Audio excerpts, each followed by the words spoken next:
అమరావతి కోసం చంద్రబాబు ప్రభుత్వం మరోసారి భారీ అప్పులకు సిద్ధమైంది.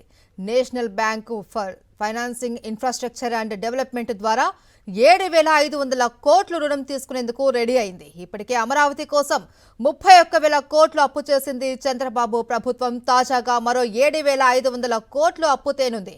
ఇందుకోసం సిఆర్డీఏ అధికారులకు రుణ మంజూరు పత్రాలు అందించారు బ్యాంకు ప్రతినిధులు. సీఎం చంద్రబాబు సమక్షంలో వాటిని అప్పగించారు.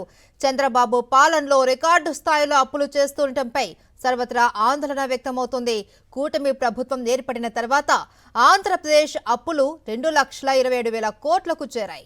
అమరావతి కోసం ఇంకా 32,000 కోట్ల అప్పుల సమీకరణకు చంద్రబాబు ప్రభుత్వం ప్రయత్నిస్తోంది. ఇక దీనికి సంబంధించి పూర్తి డీటెయిల్స్ మా ప్రతినిధి సతీష్ అందిస్తారు. సతీష్,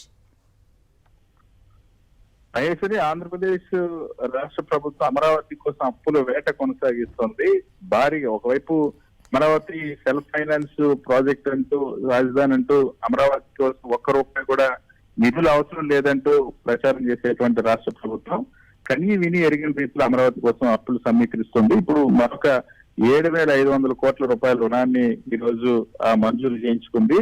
ఈ మేరకు ఈ రోజు ముఖ్యమంత్రి చంద్రబాబు అదేవిధంగా మంత్రి నారాయణ సమక్షంలోనే సిఆర్డీఏ కమిషనర్ కు NABFID ఏదైతే ఇప్పుడు ఈ రుణం మంజూరు చేసినారో national bank for financing infrastructure and development సంబంధించిన బ్యాంక్ ఉంది. ఆ బ్యాంక్ సంబంధించినటువంటి ప్రతినిధులు deputy managing director Samuel Joseph, అదేవిధంగా ప్రాజెక్ట్ ఫైనాన్స్ విభాగ వైస్ ప్రెసిడెంట్ కె దినేష్ ఇద్దరు కూడా మంజూరు పత్రాలను అప్పగించారు. ఇప్పటికే అమరావతి సంబంధించి 31,000 కోట్ల రుణాలు సమీకరించారు. ఏదైతే వరల్డ్ బ్యాంక్ ద్వారా, అదేవిధంగా ఏషియన్ డెవలప్మెంట్ బ్యాంక్ ద్వారా, ఇతర సంస్థల ద్వారా సమీకరించారు. ఇప్పుడు మరొక 7,500 కోట్ల రుణం తీసుకుని ఇంకొక 32,000 కోట్ల రూపాయలకు సంబంధించి కూడా రుణాల సేకరణ కోసం రాష్ట్ర ప్రభుత్వం ప్రయత్నాలు ఇస్తుంది. సో అమరావతి పేరిట కొన్ని వేల కోట్లు, దాదాపుగా 91,000 కోట్ల రూపాయలు అప్పులు చేయడానికి రాష్ట్ర ప్రభుత్వం సిద్ధమవడం పట్ల సర్వత్రా విమర్శలు వెలువెత్తుతున్నాయి.